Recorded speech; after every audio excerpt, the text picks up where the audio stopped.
Southwest Oklahoma is home to some of the oldest mountains in the world. Rising over 1,000 feet higher than the otherwise flat grasslands that surround it, these mountains have been mostly forgotten, but are actually hundreds of millions of years older than many of the mountain ranges you've probably heard of.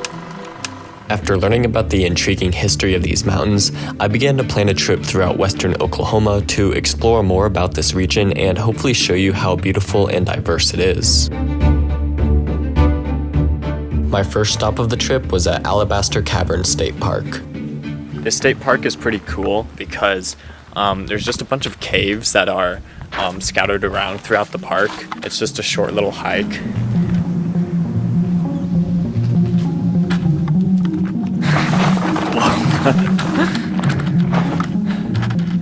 Wow, this thing's a lot bigger than what it looks like from the outside.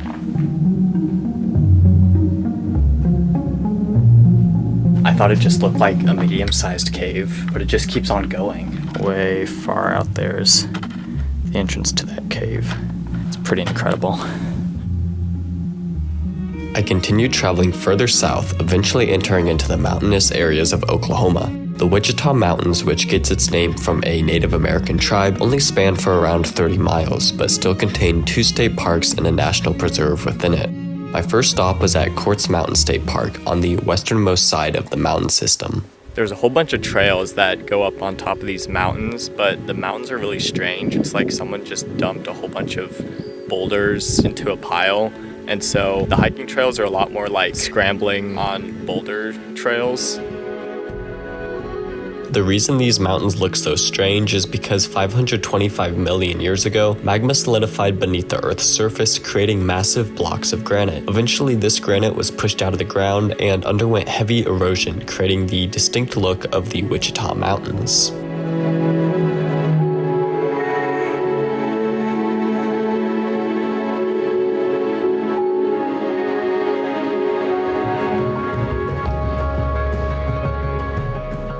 The next stop on my trip was at the Wichita Mountains National Wildlife Refuge.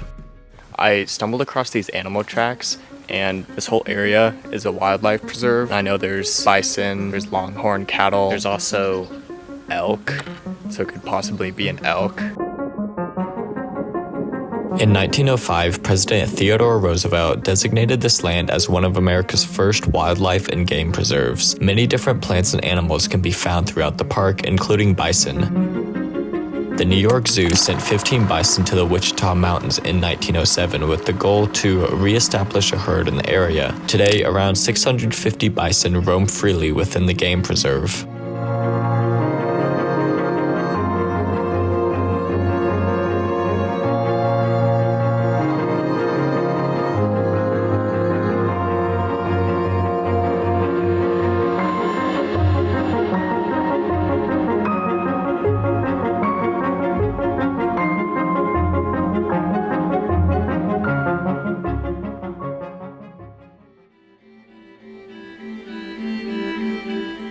One of the more strange things about the Wichita Mountains is an area called the Parallel Forest.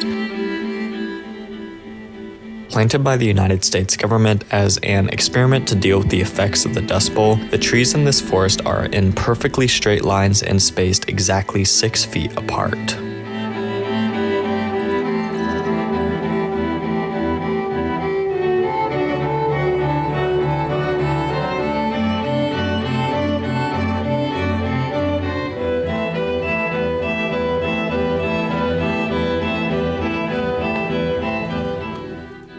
I continued traveling through Oklahoma, eventually stopping at an area called Gloss Mountain State Park. Exposed on the surface of the ground all throughout the park are white gypsum crystals. These crystals reflect sunlight, leading the mesas to appear like they're shining. Early explorers also called this area the Shining Mountains and Glass Mountains. I can honestly say that after traveling through Oklahoma, I had no idea how beautiful this area was. Every place I went felt like it had something new to offer. From the colors, to the landscapes, to the wildlife.